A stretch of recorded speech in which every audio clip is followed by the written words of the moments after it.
I guess just to start with, you've been here for a few months. Have you Mhm. gotten the lay of the land and what your charge is and what you're supposed to do? Can you go over that just a little? Yeah, the lay of the land I think is a little bit much. I'm trying to the last 2 months just kind of get my feet wet. I was telling Kyle here that it's the second time I've been down here. Seeing the area and didn't really know where the media room was. So that's the biggest thing for me. But coming down to Arkansas, it's been fantastic ever since I stepped foot down here. People have been really, really nice. There's a lot of different places to explore. My family's happy with it. They enjoy being here. So we're just happy to get started, get going. Arkansas has not been at the top of the revenue or the NIL portion of the SEC. Do you believe that revenue sharing will help make things more equitable? And secondly, do you believe the College Sports Commission it's going to impose enough, structure to fines and what have you to work in that regard? I think we got to just find the right players, right? I think overall, when you're competing with money, the money is the money. I think at the end of the day, we got to get the right people for Arkansas. I think that's the biggest thing. And our fan base wants us to be extremely competitive. I'm extremely competitive. All of our coaches are extremely competitive. We're going to get the right players for Arkansas. That's the most important for us. We'll compete with some of the money issues that are going to be out there. I think a lot of the cap stuff that we're going to see going forward is going to level it out a little bit more so that we can compete from a money standpoint. But I think it starts with the players. We got to get the right players for us. Yurchek talked to us in June about you filling out your staff and hopefully having some things in place by August. Yeah. Can you tell us how you stand and how you see the structure of your staff? Well, I don't have a staff in place, and I think we'll go over that as when the time is right. I do think we've gone back and forth about a few positions that will help us in the long run. But talked to a few people. I'll be honest about that. We talked to a few people about different things, and I think it's about getting the right people in to help us out and be a part of this because it's important we get it right the first time. So we'll get the right people in, and when the time is right to disclose all that, we'll let you guys know. What made you feel like you were a good fit at Arkansas and it was the right time? Initially I didn't think I would be. I thought initially coming from the pros, getting into the college landscape, this climate of things was a bit different for me. Working in the pros with the Celtics for the last 12 years, it's all I knew, right? And so I think coming down here and being a part of this, as soon as I got down here, started talking to people, it made it abundantly clear that it was a challenge that I wanted to take on. It was a challenge that I wanted to be a part of. The people that I've been introduced to since I've been down here, the people that are in this office, that work hard every single day, that have held my hand a lot through this whole for our last 2 months here, have made it really, really easy to kind of be a part of this and say I made the right decision. And obviously you have your background with professional basketball, but now it's in that whole athletic department. Just how are, I guess, skills that you acquired there transferable or translatable to, now dealing with football rosters, et cetera? I'm very collaborative. I work with a lot of different people. I'm able to kind of be a chameleon in some ways. And I also think that this position, this role, leans more so into strategy. I think being able to kind of look at a cap, not just in the present year, but 2 years, 3 years from now, giving my opinions to coaching staffs of how they could go about, going around the cap and figuring out ways to get players that they want in. I think that's important, right? And then, of course, we have great staffs that do a lot of the recruiting. They have scouts in their staff. They have personnel staffs. We have some of the best in the country across the board. And so we're going to lean on them a lot to do a lot of the heavy lifting there. And we'll continue to give them advice, on how we can put rosters together in a way that's very beneficial to only the athlete as well, but also the university. Arkansas passed a bill to make NIL deals exempt from state taxes. Do you think that that's helped you at all? Rev share exempt. Yeah. You think that's helped you at all? I think it has in some of our discussions with some of our athletes that we would like to get in. I think they understand that if they go somewhere else and more money is being taken out of their pocket, that's not what they want to do. And so it's helped us. I would assume it's helped us a little bit, just closing the gap on some of those potential deals out there. But we have more to offer than just non-state taxes. We're the University of Arkansas. We should see ourselves that way. Follow up on that. Are the majority of athletes even kind of aware of that landscape, and is there a plan to kind of push for more legislation to help in that? I can't answer that, but I would say that we want to be as transparent with our athletes, our incoming athletes, our current athletes. We don't want to keep them in the dark. We want to educate them, right, so that they have all the information that they need to make the best decisions for them and their families. We want to make sure that, when they come here, they're not feeling like we're pulling the curtain over their eyes and treating them a way they shouldn't be. Because at the end of the day, we want to get guys here and have them stay here. Right. Well, we want guys leaving if they're going to the NFL, NBA, MLB, or they're just graduating, right, matriculating out. So we want guys in our women's sports also to be here, want to be here, stay here, and help us win, but also at the time get a great education and be able to come back and say I'm a University of Arkansas Razorback. Non-revenue / Olympic sports are certainly a part of it, but how does the department approach allocating money to each sport, percentages? Yeah, we can't talk about percentages and how we allocate those funds currently, but I do know that we will be making sure that all of our sports teams have a way to compete at a high enough level. We want to make sure that the teams that are participating in our rev share at a high level, that they have what they need as well. But even if our other teams that are not participating in rev share, we're going to do everything we possibly can to make sure they're a part of a structure that helps them get the players that they want and what they need to be on a competitive level. So, we're working through all that. I think there's no easy explanation for all of this stuff. We're just trying to figure out the best course of action for our team and our university. Remy, you touched on a little bit ago how you were kind of unsure your fit, what it would be at Arkansas. I'm curious, when you talked to the higher-ups and Hunter Yurchek, what was it about their vision that sold you to come here? I mean, I've worked for Danny Ainge and Brad Stevens, two of the best leaders that I've ever seen. Like, those guys are extremely humble. They work hard. They're open. They take ideas from some of the oddest places out there. They're not afraid to make mistakes. And I think it was easy when talking to Hunter over and over again that I could see a lot of that in him, where he was able to be a person that was open to new ideas and to create a vision of all this, right? We're going in a direction that college sports has never seen before. And he hasn't been afraid to kind of jump into the deep end and try new things. So I commend him for that. I appreciate him for that. A lot of us here are very appreciative of the ideas that he's brought to the table and the ability to come bring ideas to him every single day. So that's been great. It's been great being here. And then also when you kind of look at the landscape of college athletics, you have your big three sports and then kind of the other sports. Curious for you, what's the focus when it comes to trying to get some of these smaller Olympic sports on that same scale that everything kind of evens out? Well, like I said, I mean, it's communication with their coaching staffs, what it is that they need, what it is they think they need. And then, like I said, being as transparent with the players, the student athletes as best we can. What do they see their needs are? How can we help meet them halfway?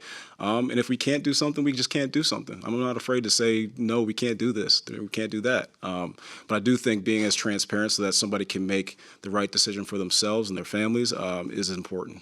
Thanks. Real quick, like how back to the staff. Do you have an idea of how many people you'd like to hire to be a part of this general manager staff? Yeah, enough to make this all go. I think that's the end of the day. We want to make sure we're bringing the right people. I think it's quality over quantity at this point. If we get the right people in to help us do what we want to do, and it's not just me; it's for the entire department as well. We're going to be leaning on some of these people to help us make some big decisions going forward, and put us in a position to be successful in the long term. Like a couple months ago, you're a part of the defending NBA champions, right? And in a sport that you played in college.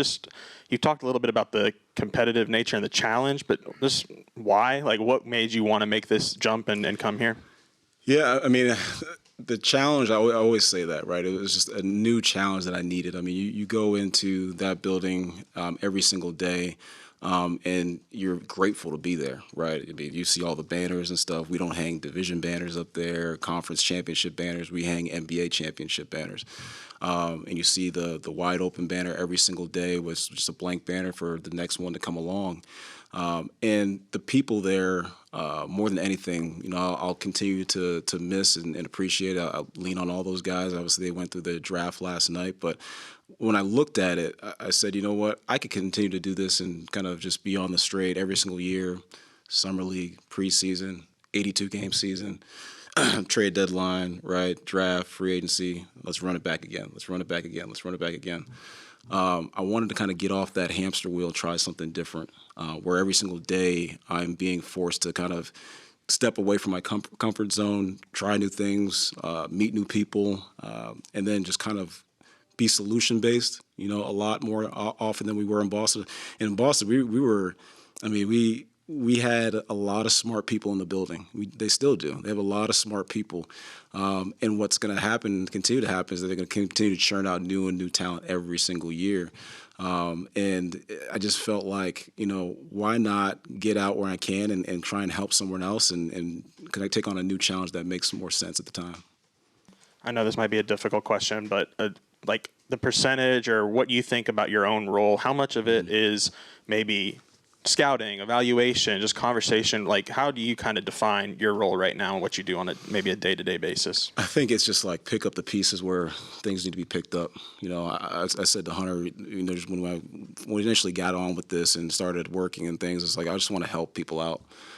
Coaching staff needs something. They need advice on this particular rule that we're looking at. Like, call us up. Let's figure it out.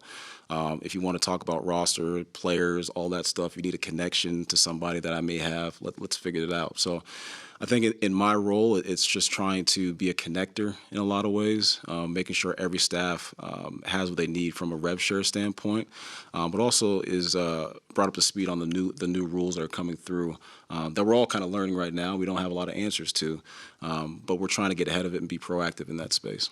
I mean, you talked about keeping athletes here, and that Arkansas is a great place to be. Now that you've been here for a little bit, what's your sales pitch to some of these athletes? Come to Arkansas.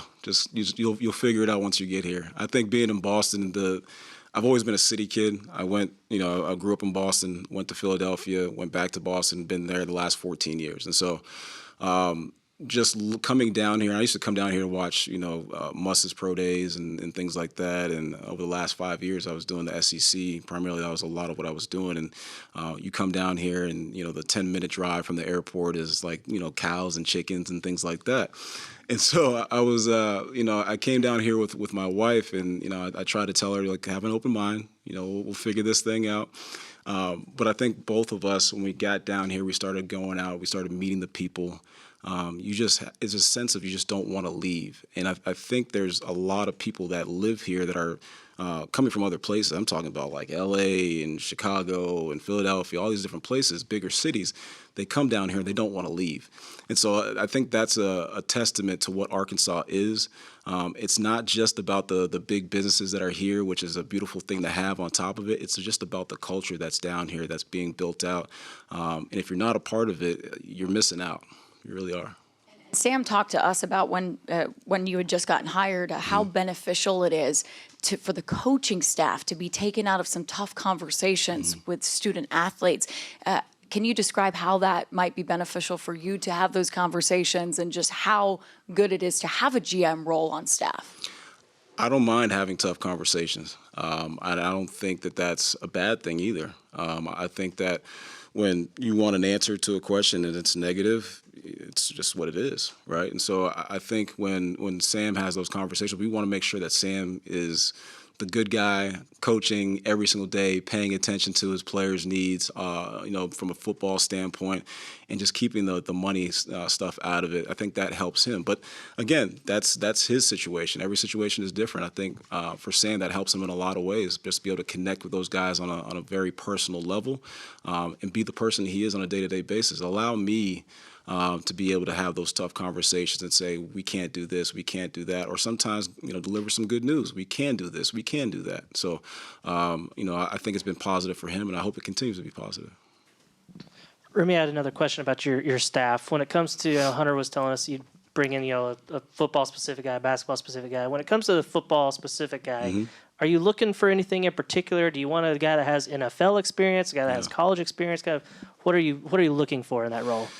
No, so we haven't really talked about exactly what we'll end up landing on. I think that role specifically could be something that we look at a little bit farther down too. I think Hunter alluded to that as well. But I do think there's good people at all different levels that can evaluate talent. It doesn't have to be at the NFL. It could be at the college level. It could be somebody that's just getting out of school and everything, that just puts in the time. And so we'll look at all different angles of how we can get, which I think is going to amount to someone that just can watch a lot of film. and give ideas and opinions and throw some things out there. So we'll figure out that stuff when it comes. But there's a lot of good people out there. If anyone has any ideas, I'm all ears. I was curious for you personally. When did you realize? I mean, obviously you got a background playing basketball. When did you realize you wanted to get into this side of sports stuff? Whether it be at the pro level with the Celtics or this role. I tell people this all the time. I actually wanted to be an agent when I was in college, and then I started working in this business because one thing kind of led to the next. I ended up getting an internship with the Celtics, and I ended up going on in 2013 that fall to kind of be a part of their front office. And I saw what agents have to go through on a day-to-day basis, and kind of being up all night every single night and doing little things for their clients and stuff. You have one client over here, one client over there. You got to fly to that city, be present all the time.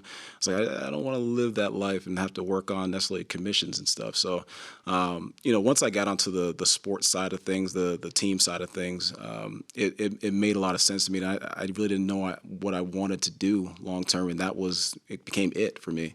Every day waking up and you're able to watch sports. That's a dream come true, right? So I think that was, really fun for me, and it kept me on this path, and I want to do it for my life. I really do. Yeah.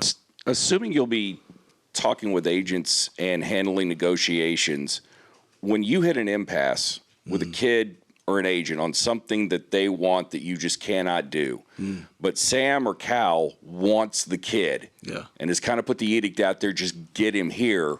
What is that conversation like with them? We got to be open, have honest dialogue, and say, this is going to be a hard situation to get done. We're going to try our best, but we may not get it done because there's some things that are just going to be in the way of us getting it done from a monetary standpoint. But again, it's the coaching staff's vision. Right, whatever they want to get done from that standpoint with their rosters, we're going to try and do everything we possibly can to get it done. I'm personally not necessarily a yes man, but I will give my opinion on certain things, especially as time goes along. And they can have the full autonomy to say yay or nay. That's their vision. In the NBA, well, especially in the NBA now, it feels like GMs have total power over roster building, which obviously will be a much different role here.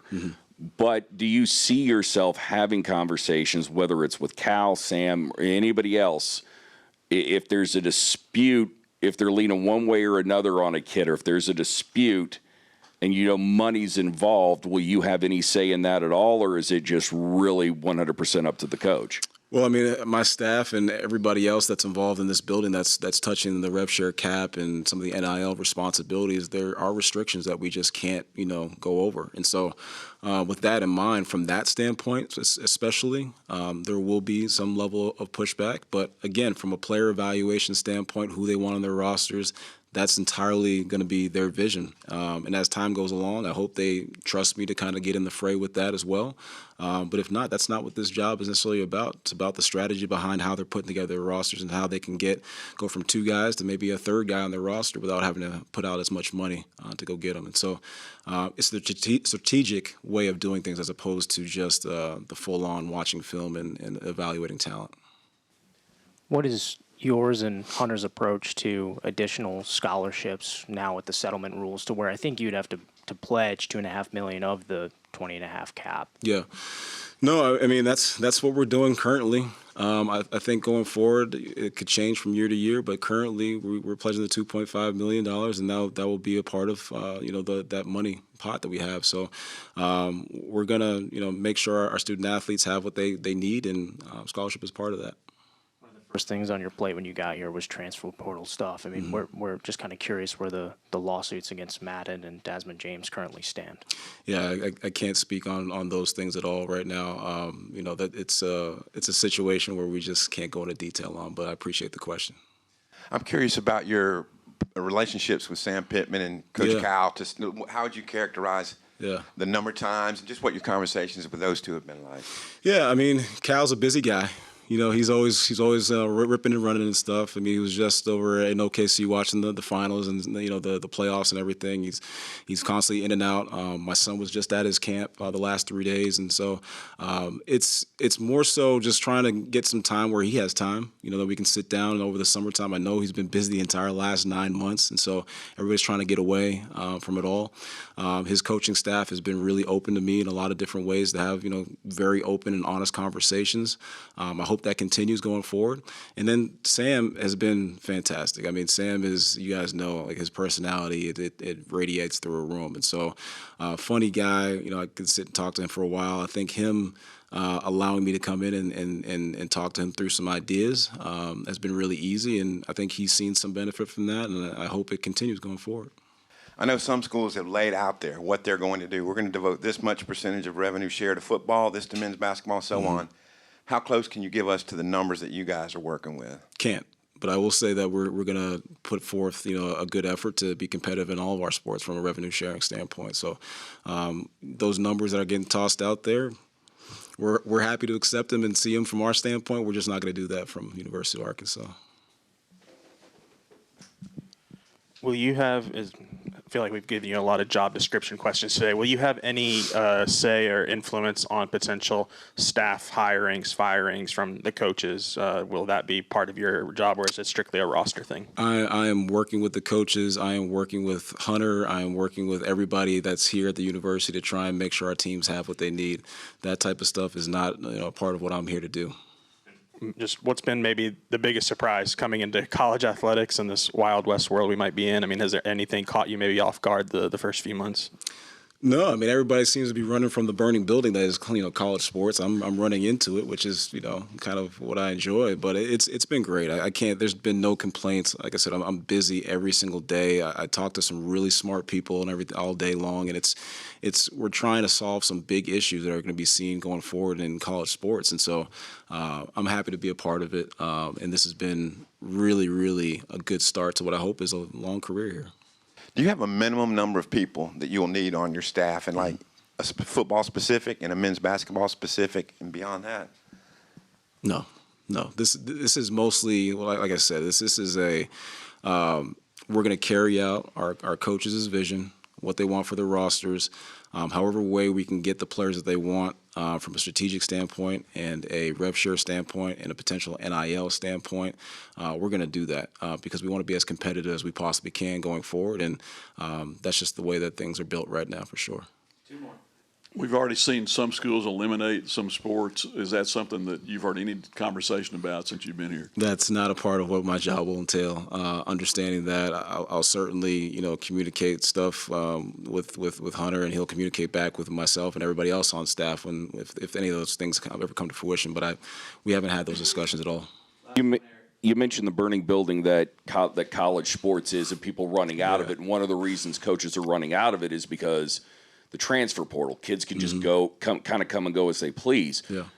Are you in favor of putting kids under contract that would lock them up to a specific university for a while?